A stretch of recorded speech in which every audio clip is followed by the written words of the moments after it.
This morning, Margaret Thatcher outlined the most forward-looking and progressive plans for housing that any party has come up with since the war. For the first time, someone has gone back to basics, and the Tory proposals show it. They look at what people want and the way people live, and they will work. So for the first time in a long time, if you haven't got a house, you can look forward to getting one. If you've been a council tenant for at least 3 years, you'll have the right by law to buy your house, and that's that. In 1980, Margaret Thatcher's Housing Act gave tenants of more than 3 years the right to buy their council house 33% below market value. And the policy was prolific, with 241,000 houses being sold off in the first 2 years. The problem was that the money that was made from the sales was not reinvested into new housing, meaning from then on the number of new council builds started to decline, and they've kept declining ever since.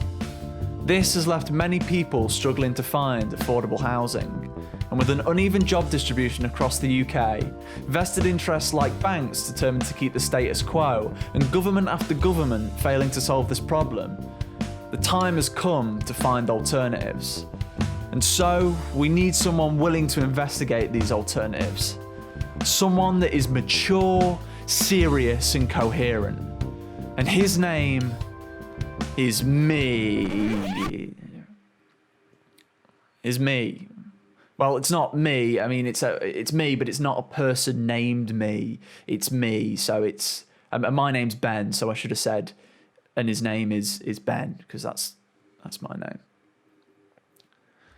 And this is Divergent Digs, a podcast analysing alternate ways of living as solutions to the housing crisis. Now, obviously the housing crisis affects everyone, but for the purposes of time and self-indulgence, we're going to be focusing on my demographic, young people, and if these solutions are suitable specifically for them. So, if you're old, you don't have to carry on listening if you don't like. I mean, or you can stay, it's completely up to you. I mean, you're old, so you've probably got nothing better to do. It's just not accessible.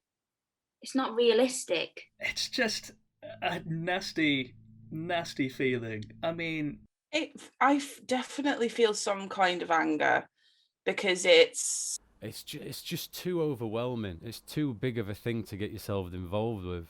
I mean, it's just it's another one of them things. We've been told constantly, growing up, these things are expensive and it's very difficult to get, but if you don't get these things, you're not successful in life. You know when your parents tell you, oh, I moved out when I was, well, it's like, I say parents, my dad mainly. It was I moved out when I was 18 and I got my own place and I got a job and it was all easy. The best way to sum it up is to look at the average price of houses against average salary. Because what you see is this massive decoupling of the price against salaries. So whereas in the 90s, my parents could have bought their own home with about 1.5, 2 times their salary.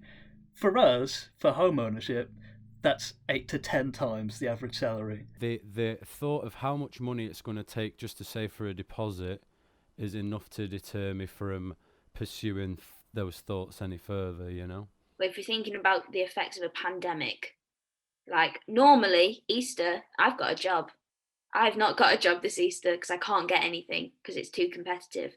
All the while, whilst in this exploitative, unregulated rental market, where we're shelling out nearly 10 grand a year trying to, this ridiculous pipe dream of trying to save for a deposit. So, to be honest, my view has been now for the past few years that I would never really want to buy a house anyway. I think I will. I'm going to be more than happy if financially I'm able to, just to rent somewhere for the rest of my life. If that's the average price of rent, how the fuck for rent? Because renting's it feels like it's meant to be temporary until you buy somewhere.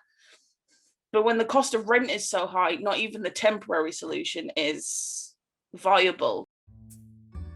Now, before we go any further, I should inform you of the actual solution we're going to focus on this episode, and that is on-land vehicle dwelling, or more commonly known online as #vanlife.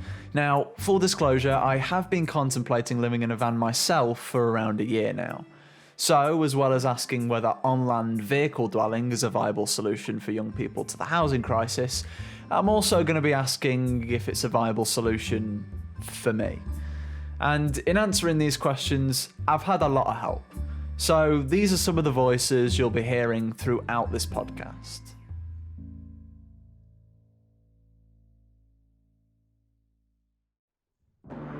The under-25s.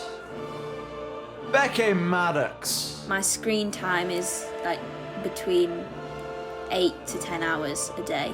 Christopher Pollard. I have a serious beef with chemical toilets.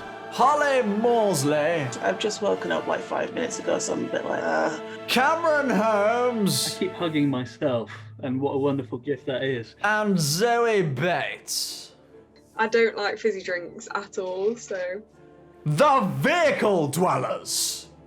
Ines Hermione. I'm completely obsessed with moss, but moss is beautiful. Ben and Lucy. I have to sort of bend my neck quite awkwardly when I'm cooking dinner, and I get a bit teasy about it. And Katie and Tom. So I really need to wee. I'm going to turn you round so you can't see it. And so, when lockdown restrictions eased on the 12th of April 2021, I set off on a journey around the northwest of England for 5 days in a Citroen Roma home I had rented for £131. This journey was to be key to understanding vehicle dwelling and its viability as a solution to the housing crisis. The questions were clear. Did I have the X factor? Could I still remember how to drive? And what was I going to name the motorhome? Nevertheless, money had changed hands and I had set off. And so, it was time to face the music!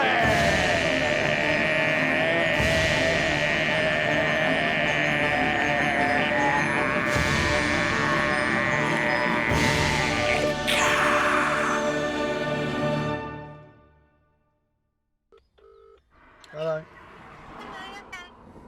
Yeah. The car is kind of broken down. To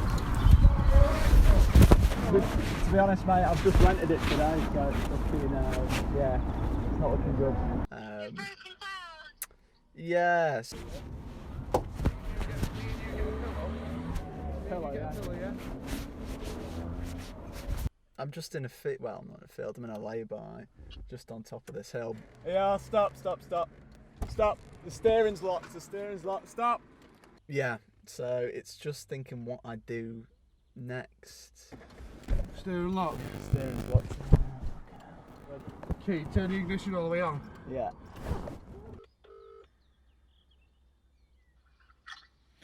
Hello, mate. It's Ben. I just picked up your Citroen.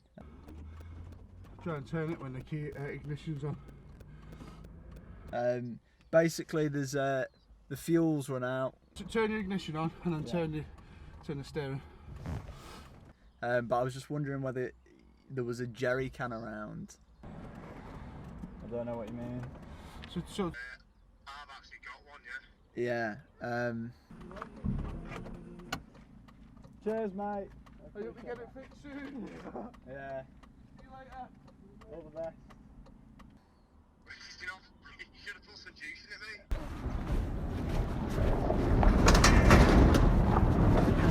I should have said you need to go and put juice in it. Where have you ran out? I can give you my exact location, right? Mate, I'm gonna be a couple of hours yet, you see.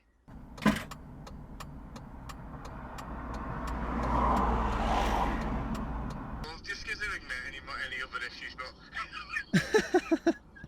it's all part of the van journey, mate.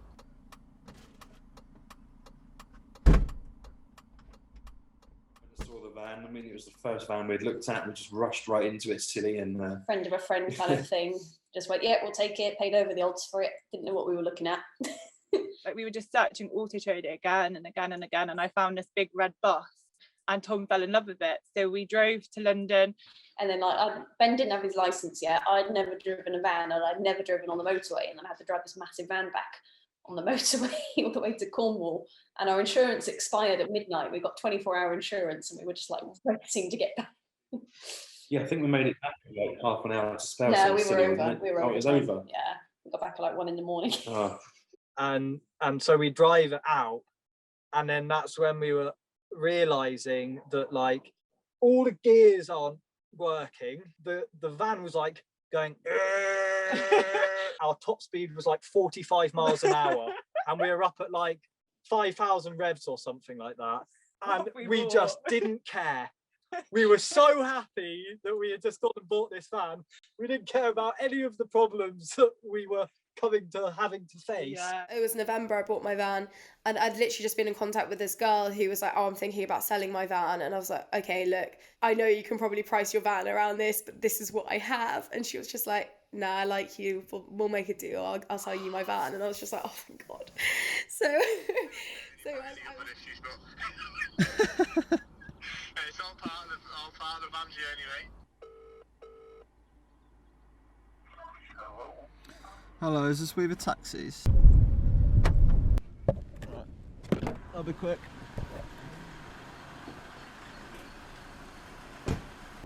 So I've got a taxi in number 5. So is it alright if I just go and use that? Yeah. Brilliant. Thank you.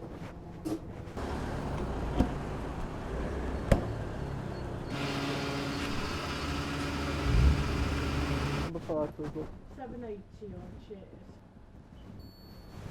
Cool. Cheers. Success. How long have you been doing taxis? 30 years. That's a long time. I was about 9. We were on holiday in Devon, and there were this group of surfers, and I'd been chatting to them coming off the beach, and then they stopped by their van and they opened up their van, and I was just like, oh my God. I was like, there's a bed? There's a kitchen? I was just like, what? This is such a cool way of life. And it's taken me a really long time to get around to it. I almost bought my first van when I was about 17. I'm now 27, so I bought my first van when I was 26. So it's a good 10 years after that. I was living in a caravan because I couldn't afford anywhere to live whilst I was at uni, so I was in a caravan in a field in Cornwall, and I just really enjoyed the minimal living, just having not much stuff with me, and that initial kind of experience probably shaped my initial interest in wanting to buy a van to travel in. And then I guess it was like as we were in our last year of uni, and like we were just friends at this point, so we got talking. We're like, oh, you're into travel, like I'm into travel. And then at one point it was just sort of like oh, what are you going to do when you finish uni? And we were both sort of wanting to travel, so we were like, why don't we travel together? And then because we're like photographers, it sort of made sense to just get a van, really. We met online during the first lockdown, and we were talking for about a month or two like this on FaceTime, and it just happened that all of my housemates moved out, and I was just like, well, do you want to come now? Do you want to come and meet me in person? So I was and come like, and yes. move in? And it gave me the time and space to think about what I wanted to do, and was speaking to Tom about his like experience of traveling. I realized it was travel, and we thought, well, what's the best way of doing it during a pandemic? The safest way, and also the way we could probably do it quicker, is being self-contained. Thank you, mate.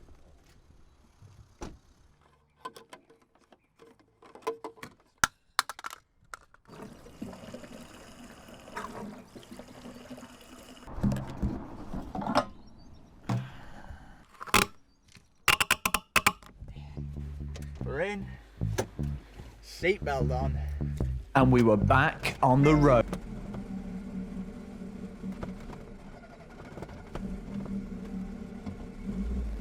And we were back on the road, heading to the Carriers Inn pub, where I'd negotiated a night in their car park in exchange. Where I'd negotiated a night in their car park in exchange for a meal. Thank you very much, mate. Okay. Cheers.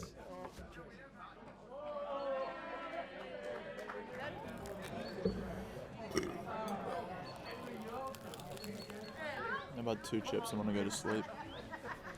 I'm tired. So I can hear other people just driving away now. The walls are pretty thin.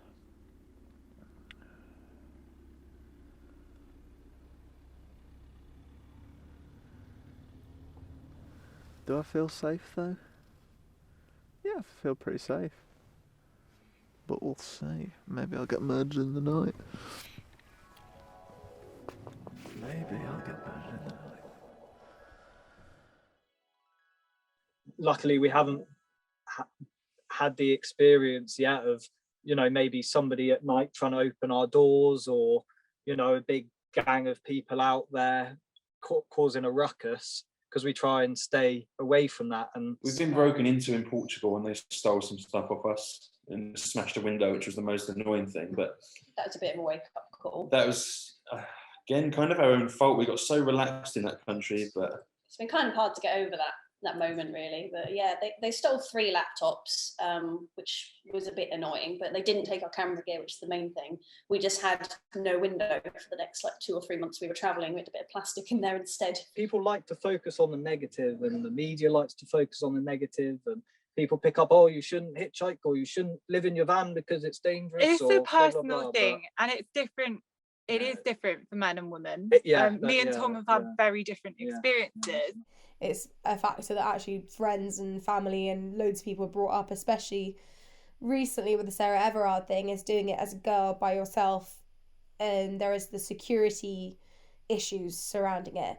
So I am looking into investing a bit of money into security for the van. If I was to travel on my own as a female and go between, let's say, like hostels, would I feel safe? Not, I'd still have that constant thing of like almost assuming the worst in order to, prevent that from happening, or just to be aware.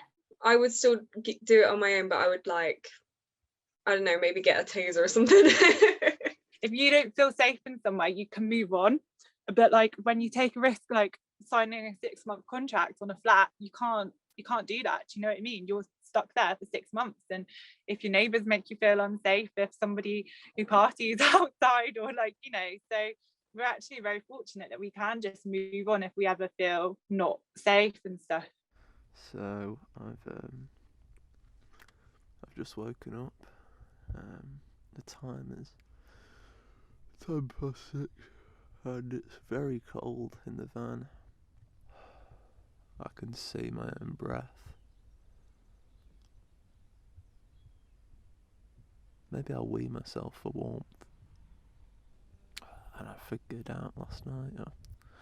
Well, I didn't figure out. I just realised that I didn't bring my toothbrush.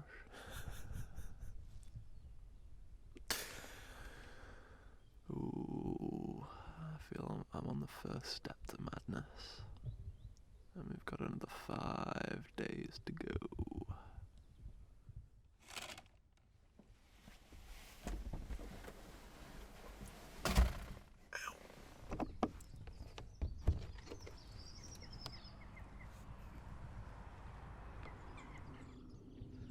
So, I tried to get some water last night. Do you need more than that in it? I've done it halfway so you can carry it. But... Yeah, no, that's alright. I'm just. Have you got like a? It doesn't have a lip on it, does it? Oh, do you need to pour it in? Yeah, I need to pour it in. I asked for a bucket of water, and they gave me a bucket of water and a jug to pour it in. Well, I'll get you a jug and you can... I mean, that's all right, mate. Yeah, that'd be great. I've got nothing smaller than that, you think? Yeah, no, that's perfect. I need to find that the key doesn't actually fit. None of the keys fit the little water cap to put the water in. So that's not good, because I think water's essential for life. There's this really good quote that says, attitude makes the difference between an ordeal and an adventure. I think that's very true. Be adaptable, really adaptable and flexible, I'd say. Yeah, you need and to... I think not being a perfectionist helps. Well, I think if you're the type of person that your door handle breaks in your house or for your room, and you're the type of person to go, right, let's have a look how I can fix it. Let's get the screwdriver out, and maybe there's something on YouTube that can help me. Then I think that's the right person for living in a van. You need to have a can-do attitude. You need to just say, okay, I don't know how to fix this thing, but I'm going to look it up and I'm going to give it a go. Sometimes you just simply can't get to a garage. You can't get a new part. You just need to give it a go yourself. You need to kind of have that resilience, I guess, not to give up on things and just keep ploughing away, you know. Also, I think it's an achievement when you overcome the challenge, and especially when you've tried to fix it yourself, you've used your own sort of resourcefulness and you haven't just gone, right, someone come and fix my van. It was at this point that I called someone to come fix my van. And once I had the right key for the water cap in my possession, I was on my way. Going to petrol stations for petrol and water, So I can just use that. and making my first overtake. He's going for it. He's done him. He's done it. All before arriving at my destination for the night, where I went about proving Chef Gusteau's thesis right, that anyone can cook. On the menu tonight is a red onion, mushroom, and Richmond meat-free sausage pasta with a Philadelphia cream dressing.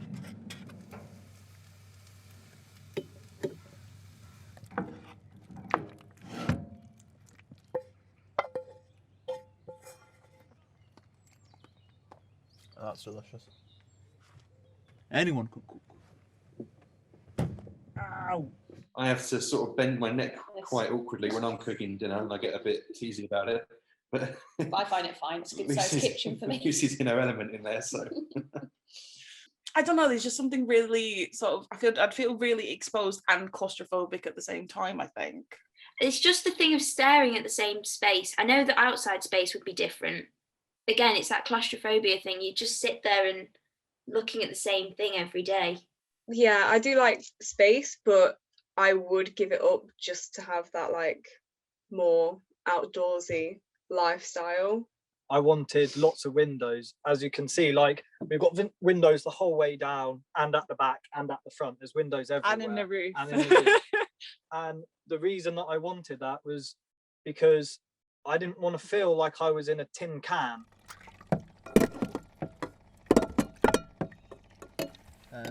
Yeah, it's a bit of a pain doing this washing up because there isn't enough room in the sink or at the side for a drying rack. You can't fit a drying rack in, so I've got to wash one thing, dry it, wash another, dry it, which kind of adds a little bit more time.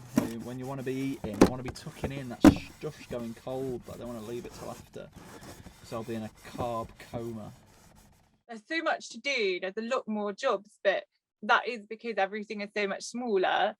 You're doing it more often, like, you know, you're emptying the bin more often because there is less space of it and stuff. You're sweeping more often because you're in a small space and you're living only in that space, and that space is going to get dirtier more often and stuff. So that makes you think like, okay, how can I do this less? And so we're a lot more considerate of what we're buying and what we're wasting as well. People do sometimes need a shed load of space for all their stuff because they're a commercialist pig like I am.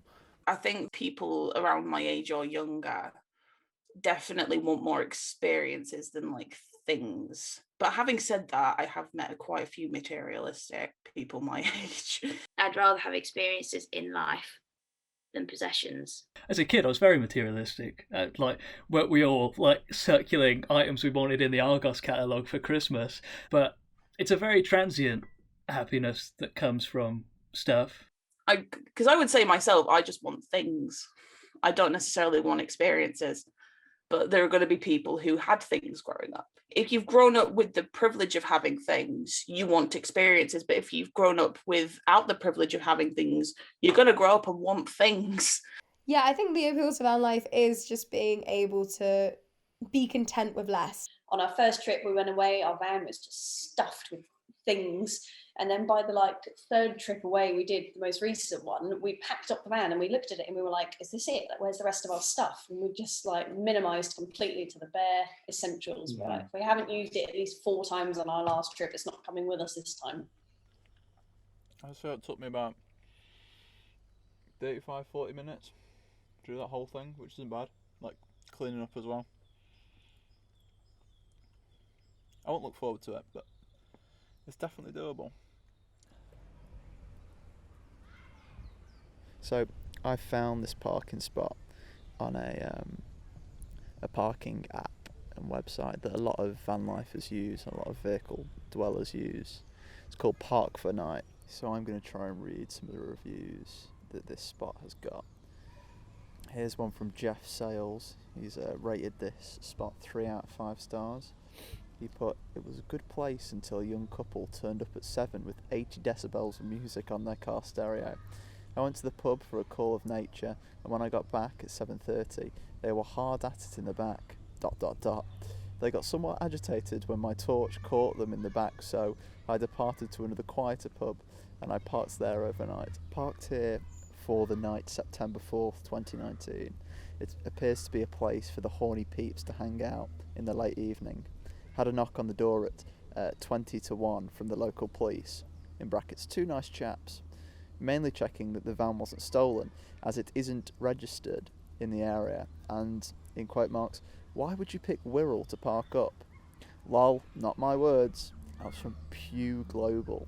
So apparently it's a horny hangout, as Pew puts it. There's been a real boom in like camping apps like Park for Night and things like that, to the point where they're getting quite saturated. Locally in the UK, the popular places on Park for Night are getting fenced off. So these apps, when they started, were good, but again, I guess there's just simply too many people using them. Absolutely, this is a newish trend, and it's going to blow up. Absolutely. Yes. Yeah. I agree with that. It worries me a bit about Yeah. how we're going to cope in the summer, because I think like from the 12th of April, the influx of people going on holiday in their vans, especially since COVID. And social media and stuff, Yeah. it's easy to show and like glorify what you do. This is where Instagram gives a very false perception, because you only see the nice places. No one shares the photos when you're in an industrial estate or, next to a big pile of smelly rubbish or rats running around or whatever. It doesn't show that side of it. It's the van life bum looking out, the van life hashtag, and the bum in the bed looking out, isn't it? Yeah. Bum's not done that yet, but we're working on it, aren't we? So now I'm going to bed down for the night again. I'm just in such a little small space, but what's that sound?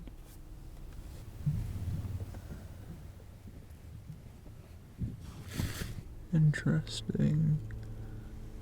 Someone with a flashing light. Somebody backing up right next to me. Living in a van, there is sort of a level of vulnerability to it, because like you have your entire home there. This is everything you own. Okay.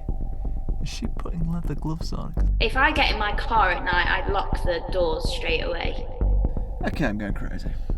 We park our van on like the busiest street we can find. Outside a police station or... Let's stop thinking about them now.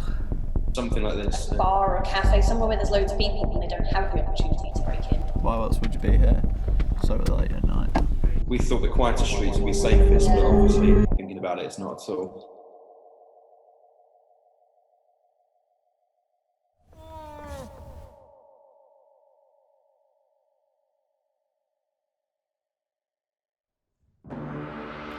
That night I suffered a fate worse than death. I'd realised that a topic like this was far too big to fit into just one 30-minute episode. The fact was I'd gained too much insight, spent too much maintenance grant, and recorded too much material, and I was going to have to make a sequel. Something with energy. Excuse me. Tension. I overstayed my welcome by 30 minutes officially, so better get on it before the Rozzers catch me. Backhanded compliments. That's absolutely that crap. It's cool. Wee. I've just weed myself. And maybe some actual journalism. I could potentially now get a criminal record because of protesting and also because of our way of life. The questions were clear. Was this really a viable solution to the housing crisis for young people? Had I spoiled the next episode with such an extensive preview? Does anyone actually find this X Factor reference funny? And what was I going to name the motorhome? all was going to become clear. In episode 2 of Divergent Day!